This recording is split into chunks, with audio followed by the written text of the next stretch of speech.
Hi guys. Okay, so today I wanted to kind of touch base on some things that I said in my video yesterday. So yesterday I talked about how I had nothing with me for my spirituality, and that was kind of a lie. I do have my necklace and my ring, and I have a crystal keychain, and I have my mala, but that's it. And in a previous video, I had started talking about how I was going to be minimalist, and how is it possible to get rid of your witchy possessions and, well, not get rid of, but lower down the amount that you have and work with what you've got. And the situation that has presented itself that I get to try this out firsthand. So when it first happened, it was about a month ago, and I didn't have much time to pack anything up. I packed what I felt I needed, so some clothes, like a book full of pictures from when I was a little kid, and a couple of other things. I packed my camera and some shoes and just a couple books, and that was it. The witchy items that I had, there was one that I really wish that I would have brought with me, maybe two. Our Book of Shadows, I spent a lot of time working on that, and it we hadn't got much written in it yet, but it's still, I made it from scratch. If you look back into my videos, you'll see that I made two actually, and they're both still down in Texas. And there was something that was gifted to me, which I really wish that I still had. It was from Desert Siren, and it was a wooden spoon that she had etched in like wood carving or wood burning. So that was pretty special to me, and that was left down there. And then there was a third one, which is my oracle cards. I had two oracle card decks. One was a female aspect and one was a male aspect, and they had different things, and you draw daily or you could draw for certain circumstances, and then you would just go from there. And I combined the two and painted the backs of them and created this like monster deck. It was a hard time to shuffle that, but that was I would draw from there, and rather than choosing whether I was choosing a feminine aspect to rule my day or a male aspect to rule my day, I would let the cards decide for me. So I'd shuffle them all together and then go from there and read from that. So that, and I mean, my crystals, I feel connected to all my crystals, so those are all back in Texas too. So it's kind of made me be more aware that your connection with whatever you believe in, whether you believe in the god and the goddess, whether you believe in, say you're Christopagan, so you believe in Christianity and the path of paganism as well. It can walk side and side, and I'm not saying that's wrong, but that's not what I believe. But you know, there's many people that do, and you know, whether you don't believe in the god and goddess, you just believe in like the universe or whatever, it really makes you sit back and go, okay, like, do I have enough faith in myself and my faith in my higher being or the universe to know that I don't need material things to enact change in my life. So I don't need herbs to do a spell to be successful. I don't need stones to balance out my life. I don't need an incantation from a book to make my life happy. And that's kind of like, when that's something that you've been doing and you've been getting the results that you kind of want from that, it's kind of a hard reality to go like, no, I need my stuff. I need my book. I need my stones, my herbs. I need all of that. And my candles, candle magic. Some Gindos. But you really just have to sit down and come to the core of your belief. So I've done a lot of meditating. I meditate before I go to bed, and I speak to the universe. I believe in multiple pantheons of gods and goddesses, so I do have my patron god and my patron goddess, but I feel very disconnected from them right now. I feel very just on a rocky spot with them. I did a whole other thing, I guess, but have some reconnecting to do there. But so I've just kind of been putting out my thoughts and my ambitions out to the universe, and if there is a god or goddess that chooses to grace me with their wisdom, I am fully accepting of any kind of message they might have, asking for little signs here and there,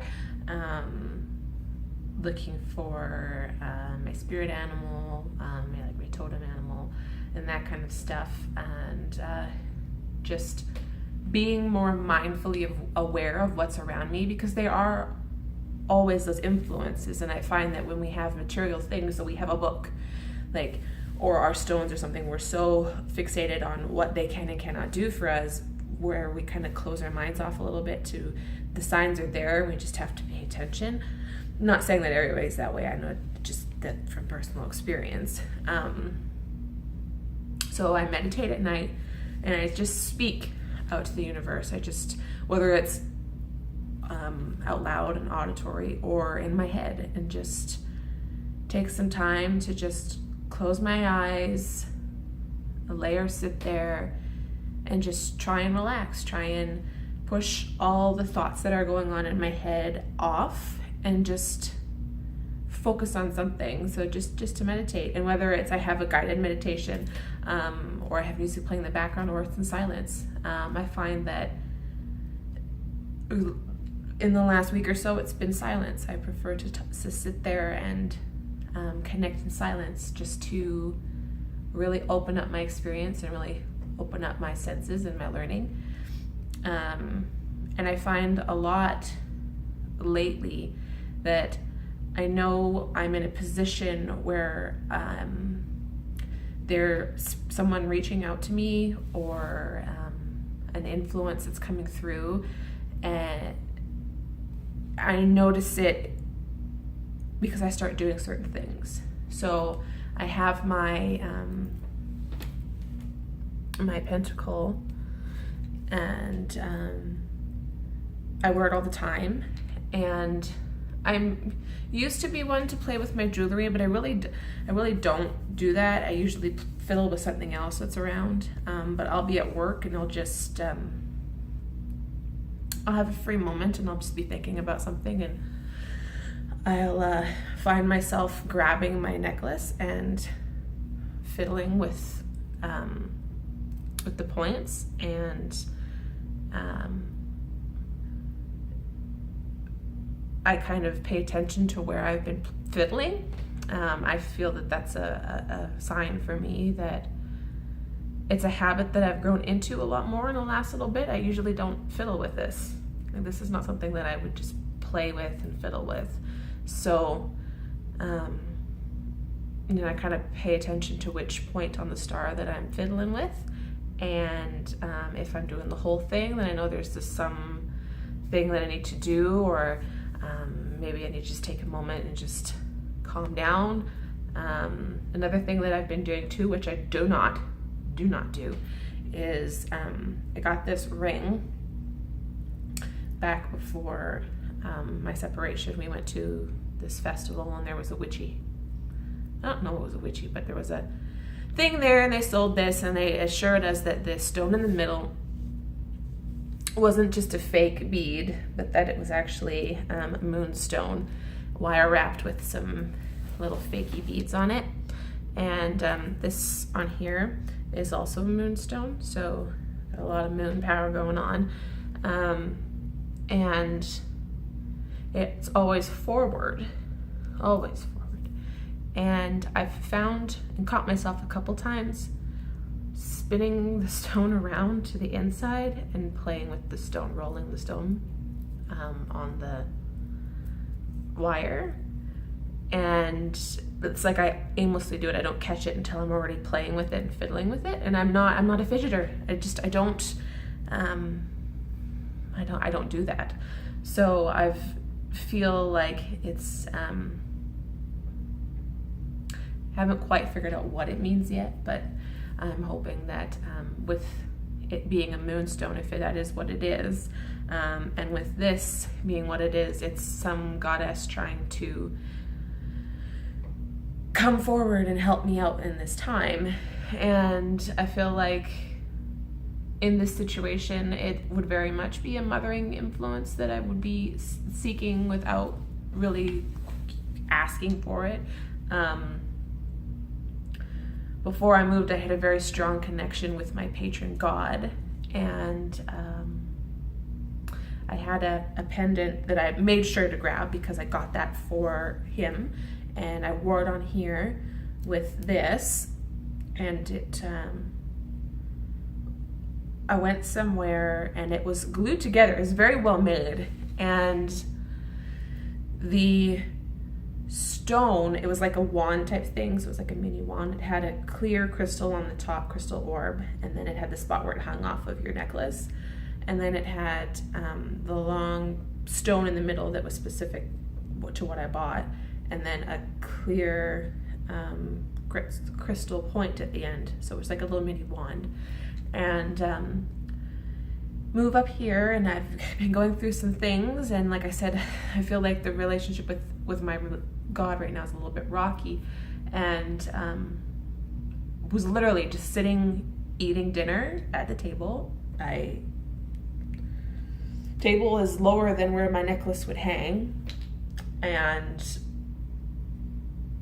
I just feel like this tightness in my neck, like in the back of my neck, and I went like this to kind of stretch it out and, like, you know, protect my neck, you know, whatever, like that feeling when you get a kink, you're like, ooh.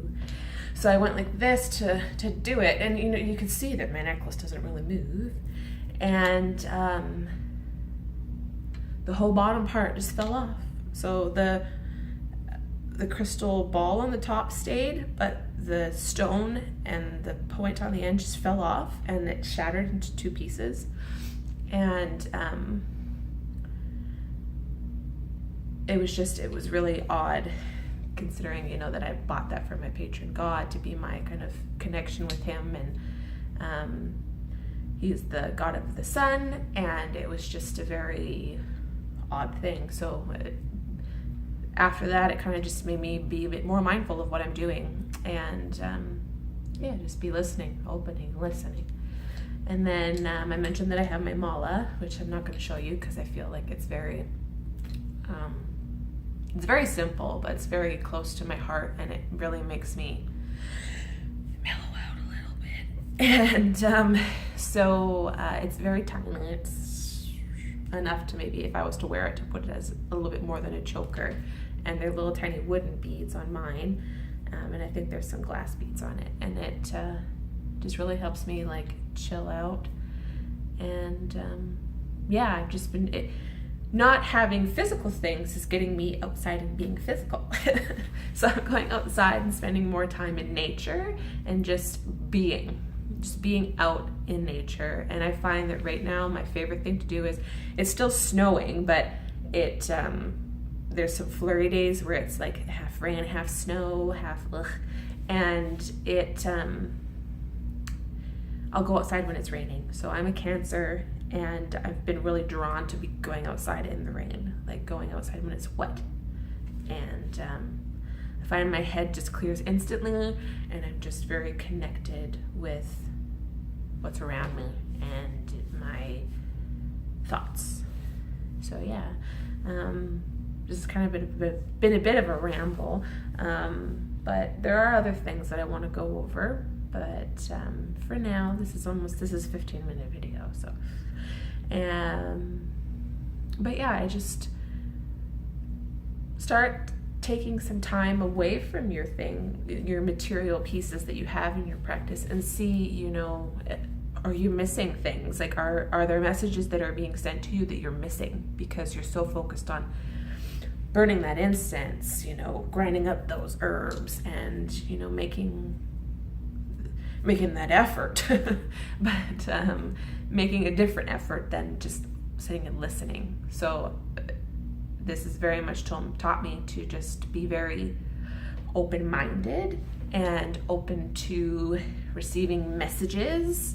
And like I said in the last video, very mindful spirituality, being very aware of your thoughts and your dreams. And that's another thing I've been writing down in Dream Journal.